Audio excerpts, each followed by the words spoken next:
scumbag. I hate you. What? Dude, come on. You're an arcade player. You're not playing like this? Dude, what am I picking up pad for if I'm going to be playing it stick style? I don't understand how people can play that way. Like, that totally limits the way, like, everything you could do, I feel like. I know some players who literally can't do, like, they're great pad players and they just literally can't do certain things. I mean, they have different strengths and weaknesses, right? Yeah, I guess.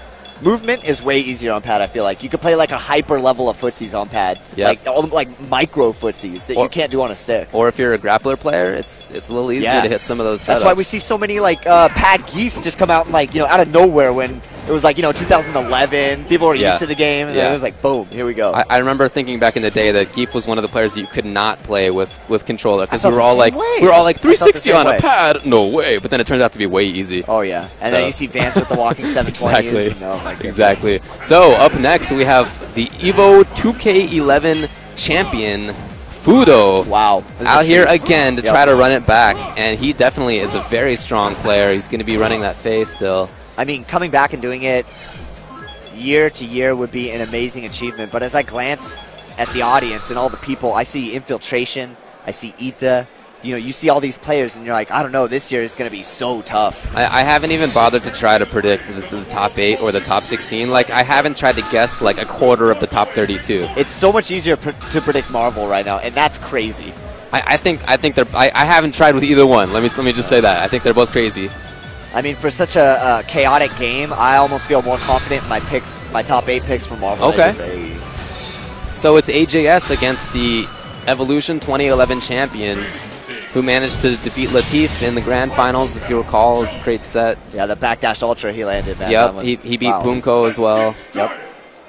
With option select ultra, if you recall, which is crazy stuff. Yeah, Fudo is just amazing play. This guy has all his grounds covered with his character, but his character did get nerfed since last year. He's a little worse, but like still you were saying before, still top 5 for sure. And he's one of these players who has amazing reactions. I remember him saying what his biggest strength was. It's his reaction game. Right. I mean, he is a virtual fighter player primarily, and I know reactions go very high in that game. So any kind of skill like you get it develop in a game like Virtual Fighter is gonna pull you leaps and bounds in any other game you learn. So I've always said it's so useful to learn multiple games because each game teaches you a different thing. Oh, definitely, man.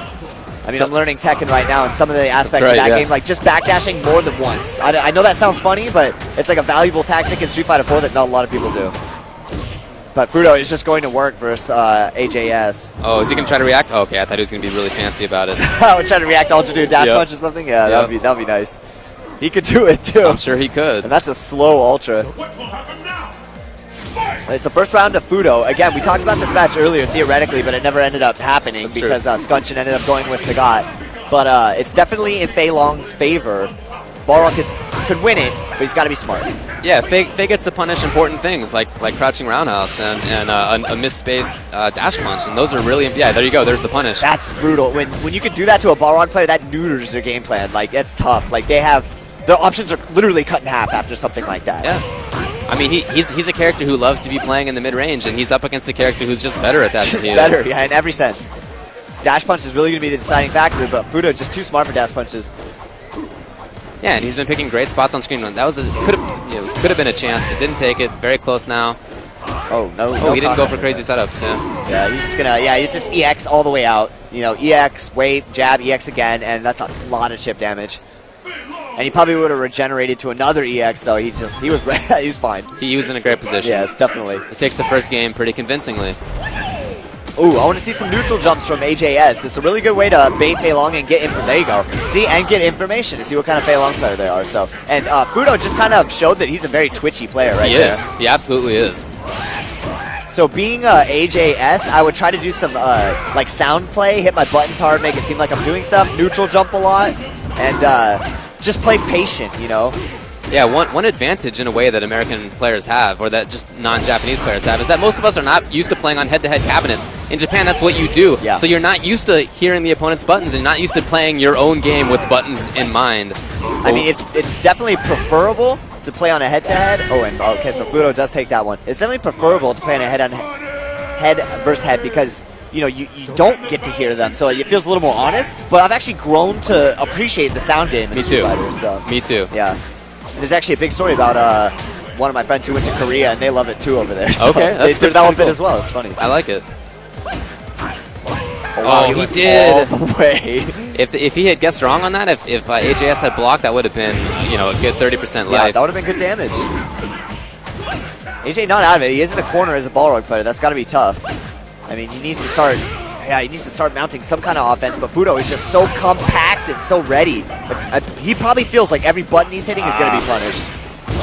He needed that in the Ultra, and he didn't get it. He's still caught in the corner. That would have been so good, not just for damage, but again, out of the corner. And it's just been so rough for him to get out. Any chip is going to do it. Oh my god, I'm telling you, this guy's reactions are amazing. Beautiful reaction right there. Amazing play. Yeah. Fudo takes it very convincingly, 4 straight rounds.